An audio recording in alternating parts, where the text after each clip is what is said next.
বারবার বলা সত্ত্বেও ডিভিসি বলুন, পঞ্চায়েত বলুন, মাইথন বলুন, এরা কেউ আমাদের কথায় গুরুত্ব দিচ্ছে না, শুনছেন না। এই পর্যন্ত গত 18ই জুন থেকে খুব দুঃখের সঙ্গে বলছি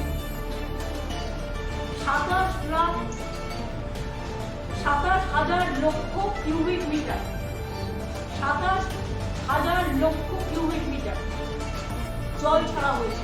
আমি নিজে প্রধানমন্ত্রীকে চিঠি দিয়েছি, ইরিগেশন ডিপার্টমেন্টকে চিঠি দিয়েছি। আমরা আমাদের ইস্টার্ন রিজিয়নের মিটিংগুলোতে আলোচনা করেছি, নীতি আয়োগের মিটিংগুলোতে আলোচনা করেছি, কিন্তু কিছুতেই কথা কানে যাচ্ছে না। আসাম বন্যা ত্রাণের টাকা পায়, বাংলা পায় না। বাংলা শুধু জল ছেড়ে দিয়ে, বন্যা করে দিয়ে খালাস।